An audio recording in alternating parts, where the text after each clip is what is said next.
BX1 +. Le face-à-face. Avant cela, on avait envie de faire un petit peu un point sur les déplacements possibles ou pas possibles et sur le délassement que vous pourriez espérer pour les fêtes de fin d'année. Alors, on va poser tout de suite un cadre.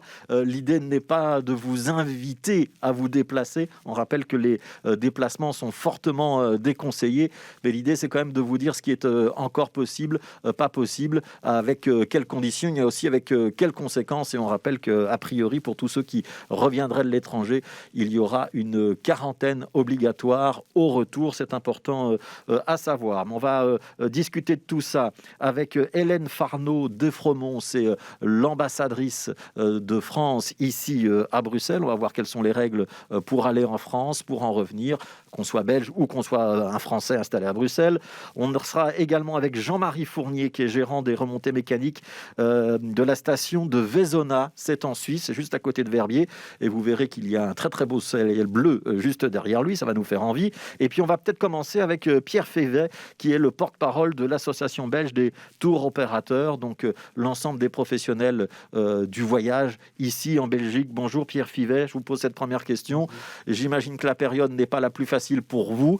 Quel est l'état d'esprit des professionnels du tourisme aujourd'hui, et est-ce qu'il y a quand même, malgré tout, des voyages qui s'organisent pour cette fin d'année? Alors, Pierre Fivet, est-ce que vous avez entendu ma question?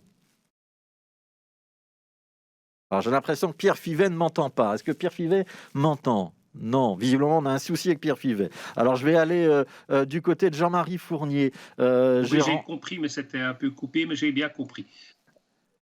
Vous m'entendez bien? Oui, oui, on vous écoute. Ah oui, voilà. Donc, le secteur est naturellement fortement touché de tout ce qui s'est passé les derniers presque 9 mois entre-temps.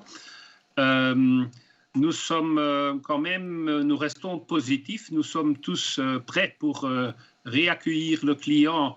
Et surtout, les clients ont très, très envie de nouveau partir. Hein, avec tous les confinements qu'on a eus, l'envie de partir en vacances est très grande. Et nous avons quand même un bon espoir qu'avec les vaccins qui s'en viennent, avec tous les passeports de santé qui sont en train de se fabriquer au niveau européen et j'espère aussi en Belgique, qu'il y aura naturellement de nouveau une possibilité de partir. Pour le moment, il n'y a presque rien qui reste. Hein, donc, là, presque toutes les destinations sont fortement déconseillées et rouges sur le site des affaires étrangères belges.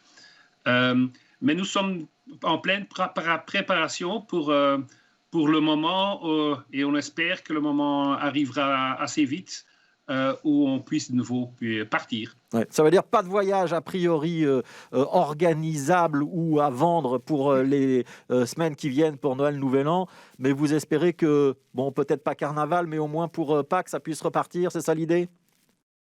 Oui, oui, ça on espère. En tout cas, il reste encore quelques possibilités. Il y a encore quelques îles Canaries qui sont orange et à la Guadeloupe, Martinique. Pour les sports d'hiver, malheureusement pas, mais il faut quand même aussi être conscient que pour les Belges, les sports d'hiver, c'est surtout la période de carnaval et Pâques qui sont importants.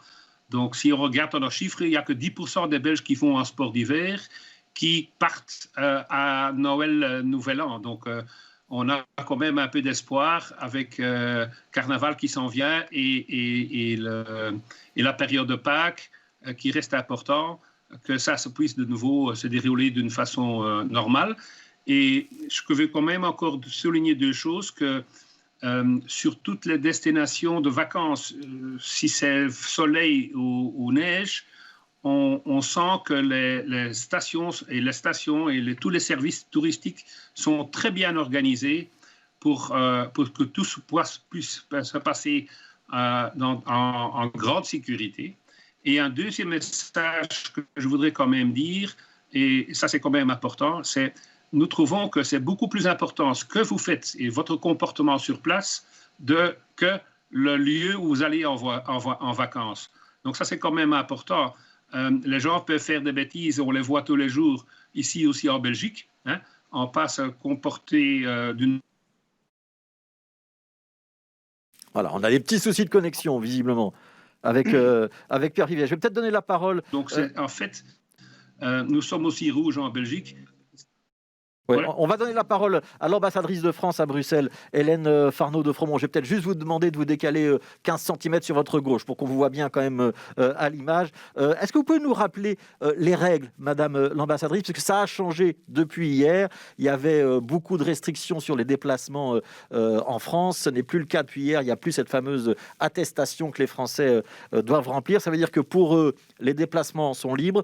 Pour les Belges qui voudraient aller en France ou pour les Français de Belgique qui voudraient retourner dans leur famille, c'est possible pendant ces congés de fin d'année? Bonjour, oui, absolument, c'est possible. Depuis hier, le 15 décembre, donc il n'y a plus besoin d'attestation pour circuler en France.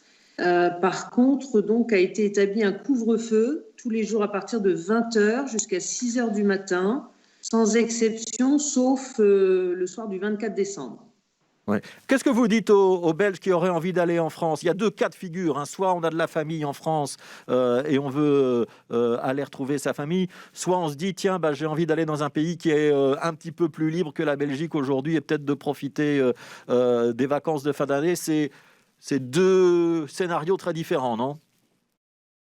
Oui, alors bon, je me dois de rappeler que l'objectif de l'ensemble des gouvernements européens, c'est d'éviter les brassages de population, en particulier pendant cette période de fin d'année. Donc, si un Belge ou un Français, a fortiori résident en Belgique, souhaite se rendre en France pour les fêtes de fin d'année, il faut le faire bien sûr en respectant les règles qui sont instituées, en particulier en France pour les 2 réveillons. La jauge, si je puis dire, familiale est limitée à 6 personnes, 6 adultes autour de la table, plus les enfants éventuellement. Et à partir, donc sauf le 24, pardon, il faut respecter évidemment le couvre-feu. Ouais. Est-ce que vous craignez qu'il y ait beaucoup de Belges qui aillent en France dans les semaines qui viennent? Ou c'est pas un scénario envisagé? C'est un scénario envisageable et ça n'est pas une crainte. On fait confiance aux ressortissants belges pour bien respecter les consignes. Ouais. Alors, on va aller en Suisse avec Jean-Marie Fournier, qui est donc gérant de remontée mécanique à Vezona. Vezona, c'est juste à côté de Verbier. C'est une station assez connue et prisée d'une partie du public belge. Jean-Marie Fournier, l'état de la situation en Suisse, est-ce qu'il y a des restrictions chez vous? Ou est-ce que vous faites partie des pays du continent européen, pas de l'Union européenne, mais du continent européen, où on peut encore aller en vacances et skier? On peut venir skier ici, on peut aller en vacances, on peut venir en vacances ici, c'est clair, mais il y a effectivement des restrictions qui sont tout à fait normales. Elles sont assez dures, ce qui est à mon sens logique aussi. Après, vous avez des situations canton par canton, hein. Mais ici en Valais, par exemple, vous avez des restaurants qui sont ouverts jusqu'à 10 h pour l'instant, alors que la Suisse, c'est 11 h. Le domaine skiable, il y a des restrictions qui sont contrôlées, vraiment contrôlées, je peux vous le dire. Dans les files d'attente, dans les restrictions de nombre de personnes par cabine, dans le port du masque obligatoire. Les restaurants, c'est 4 personnes seulement. Des tables séparées par des plexiglas. Celles qui sont à moins d'1,50 m. Je veux dire, il y a des contraintes importantes qui ont été mises. Et plus important qu'un brassage de personnes, si tout le monde tout le monde, ce serait compliqué. Mais si la plupart des gens ont un comportement responsable, je pense qu'avec des mesures comme ça, surtout qu'on se situe quand même à la montagne, on est essentiellement en plein air, avec des habits de ski, avec déjà des casques, avec des lunettes, avec des gants, maintenant le masque en plus. Franchement, on ne peut pas dire que le sport d'hiver en montagne on va dire, est une activité vraiment à haut risque comparativement. Ouais. Mais donc vous êtes un professionnel du tourisme, donc on comprend que vous soyez plutôt enclin à dire qu'il faut préserver votre activité. On sait que la difficulté, c'est pas tellement de faire du ski, c'est plutôt effectivement la promiscuité dans les télécabines par exemple, ou dans les bars, dans l'après-ski, lorsqu'on va boire un vin chaud par exemple. Alors là, clairement, je pense que les bars et l'après-ski pour cette saison, en tout cas pour ce début de saison, il faut l'oublier. Il faut l'oublier. Dans les cabines, donc les autorités ont réduit à 2/3 la capacité de la cabine, avec le masque en plus, avec évidemment des produits désinfectants à l'entrée et à la sortie. Il y a quand même des mesures qui sont vraiment conséquentes qui ont été prises. Ouais. Vous comptez sur la présence de touristes étrangers dans votre station à Vezona, où vous avez fait une croix dessus, vu les circonstances? Bon, il y en aura certainement une partie qui va venir, j'imagine. Mais par contre, évidemment, il y en aura beaucoup moins, nettement moins que d'habitude. Mais il faudra qu'on fasse avec. Moi, je conçois très bien ça. Hein. Il y a une priorité quand même d'assurer la sécurité sanitaire des gens. Ouais. Alors, je vais m'adresser de nouveau à l'ambassadrice de France à Bruxelles, Madame Farnaud Desfromont. Est-ce qu'il n'y a pas un petit peu de distorsion de concurrence? On sait qu'en France, a priori, on a fermé les remontées mécaniques. Ça veut dire que la plupart des stations de ski ne fonctionneront pas. C'est un manque à gagner, j'imagine, pour l'économie française. Comment est-ce que vous voyez la situation en Suisse? Est-ce qu'il y a un peu de jalousie ou un peu de sentiment que finalement, on devrait peut-être fermer les frontières, ça serait plus simple pour tout le monde? Alors, la fermeture des frontières, non, ça n'est jamais... ça doit rester une solution tout à fait exceptionnelle, une option tout à fait exceptionnelle. On les avait fermées au mois de mars, hein? Oui, alors les stations françaises ne sont pas fermées, hein. Elles sont ouvertes, elles sont accessibles. Ce qui est fermé, vous l'avez dit, c'est les systèmes de remontée mécanique. Et puis par ailleurs, donc, tout ce qui est restauration, café, boîte de nuit reste également fermé, au moins jusqu'au 7 janvier, hein, s'agissant des remontées mécaniques, puisqu'il y aura une nouvelle évaluation qui sera faite à ce moment-là par les autorités françaises en fonction de la situation sanitaire. Donc ça peut évoluer pour la suite de l'hiver. Donc non, on n'est pas dans une idée de concurrence, si vous voulez. Encore une fois, l'idée, je crois, l'effort collectif de tous les pays, c'est de faire en sorte de ralentir la circulation de l'épidémie, du virus, de ne pas saturer les hôpitaux. Et donc, voilà, un certain nombre de décisions ont été prises. C'est vrai qu'il aurait été, dans l'idéal, mieux que l'ensemble des pays de l'espace européen puissent s'harmoniser, se coordonner, comme sur tous les autres sujets. Hein, la coordination, l'harmonisation est ce qu'il y a de mieux. Bon, ça n'a pas été possible dans le cas d'espèce, pas complètement en tout cas, mais voilà, on n'est pas dans ni dans la jalousie ni dans la concurrence. Ouais. Alors je redonne la parole à Pierre Fivet, donc porte-parole de l'association belge des tours opérateurs. Donc visiblement, on peut toujours skier en Suisse. On espère peut-être un assouplissement côté français, et j'imagine que c'est sans doute la même chose côté italien ou peut-être autrichien pour soit Carnaval, soit Pâques. Ça veut dire qu'il y a un petit peu d'espoir de votre côté quand vous entendez tout ça? Oui, en tout cas, naturellement, si les gens... pour nous, naturellement, c'est toujours important que la sécurité de nos clients et que les conditions sanitaires en Belgique deviennent meilleures. Et naturellement, le sport d'hiver, avec tout ce qui s'est passé, le carnaval en 2020, en provenance de l'Italie, a naturellement pas une bonne image qui a été créée, mais nous avons quand même espoir qu'une fois que ce sera de nouveau possible, en tenant compte de toutes les conditions sanitaires que les gens font ce qu'ils doivent faire, et naturellement, par exemple, l'après-ski, c'est quelque chose qui sera probablement pas possible en 2021. Mais dans ce sens-là, nous avons quand même l'espoir. Mi-février à Carnaval, ce sera peut-être encore un peu trop tôt, mais les vacances de Pâques, c'est début avril. Il y a encore de belles possibilités de faire du ski à ce moment-là. Donc, nous avons l'espoir qu'à ce moment-là, il y aura quand même des possibilités pour les gens. Et les gens ont très envie. Ça, c'est quelque chose qui est évident. Est-ce qu'on peut déjà chiffrer le manque à gagner pour votre secteur, pour le secteur du tourisme et éventuellement des agences qui ont déjà fermé, des gens qui ont perdu leur emploi? Vous avez déjà des chiffres ou pas encore? Ou tout est protégé par le moratoire sur les faillites et par le chômage temporaire, par exemple? Le chômage temporaire, naturellement, nous a aidé très, très fort, malgré le fait que quand même beaucoup de gens qui sont dans le secteur ont dû travailler pour repatrier des clients, pour rebooker des clients, pour organiser tout, parce qu'on a quand même eu beaucoup de travail avec ces choses-là. En ce qui concerne les autres choses, il faut penser, nous on pense d'une perte entre les 80 et les 90%, donc ça c'est grand, il ne nous reste pas grand-chose cette année-ci. Mais heureusement qu'on a eu quand même cette possibilité. Pour le moment, je dois vous dire que nos agences, avec les coûts, et il faut quand même savoir que tout notre secteur était quand même un secteur très, très sain. Hein.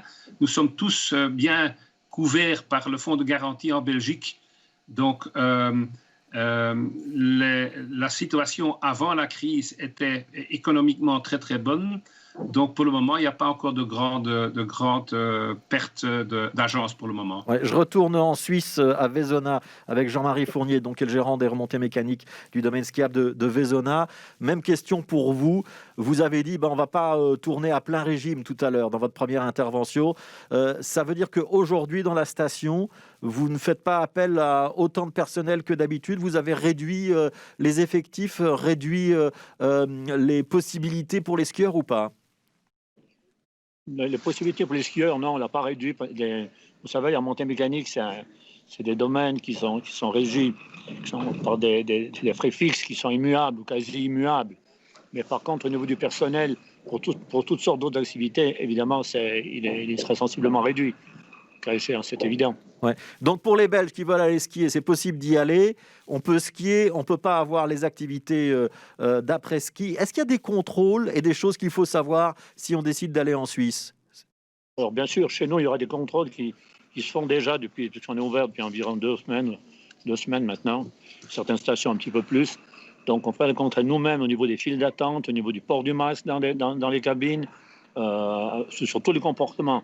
Et les gens qui ne satisferont pas à ça, on ira jusqu'à leur clairement retirer l'abonnement. Ça veut dire qu'on n'a pas besoin de retirer l'abonnement, mais on va bloquer l'abonnement dans le système de contrôle. Ouais. Et ça, c'est clair. C'est déjà en vigueur aujourd'hui, ça. Ouais. Est-ce qu'il faut aujourd'hui passer un test lorsqu'on arrive en Suisse, montrer qu'on n'est pas porteur de la maladie? Non, à ma connaissance pas, mais ce serait quand même une bonne solution, je pense. Ouais. Alors, et on rappelle, pour tous ceux qui... Et à l'inverse, pour rentrer. Ouais, et on rappelle à tous ceux qui sont tentés par un voyage qu'au retour, il y a de toute façon une quarantaine de 10 jours qui est imposée par les autorités belges avec un test à pratiquer au 7e jour. C'est extrêmement important, il ne faut pas l'oublier. Je pose une dernière question à Madame l'ambassadrice.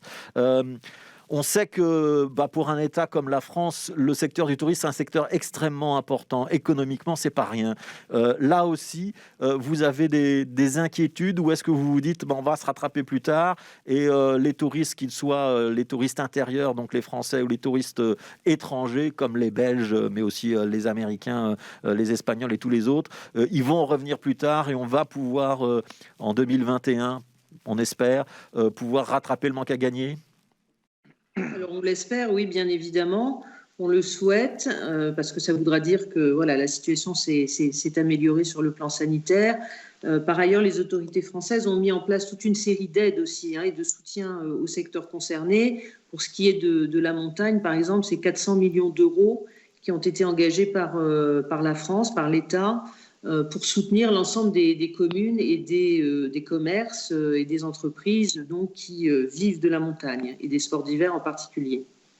Voilà, merci à tous les trois pour ce débat. On rappelle donc que les voyages sont fortement déconseillés, ils ne sont pas formellement interdits, donc il y a encore une petite soupape de liberté qui est possible. Si vous devez l'utiliser, faites-le avec beaucoup de discernement et en vous rappelant que vous pouvez malgré tout être un porteur du virus et être un agent de la contagion.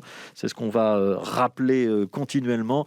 Et puis on a dit tout ça évidemment sous réserve d'éventuelles nouvelles mesures qui pourraient être décidées demain par le comité de concertation, puisqu'il y a une nouvelle réunion du comité de concertation ici en Belgique ce vendredi. Merci à Madame Hélène Farnaud de Fromont, qui est donc l'ambassadrice de France à Bruxelles, à Jean-Marie Fournier, qui gère donc les remontées mécaniques à Vezona, en Suisse, à côté de Verviers. Quand j'ai dit à côté de Verviers, je vous ai vu tiquer. C'est pas tout à fait vrai? Non, c'est à côté de Nanda. Nanda Vezona, c'est la même société aujourd'hui. Bon. Je n'ai pas tiqué, mais c'était drôle. Bon, voilà. Alors, toutes mes excuses pour cette approximation géographique. Et puis, on était avec Pierre Fivet, porte-parole de l'Association belge des tours opérateurs. Merci à tous les trois d'avoir participé à ce débat.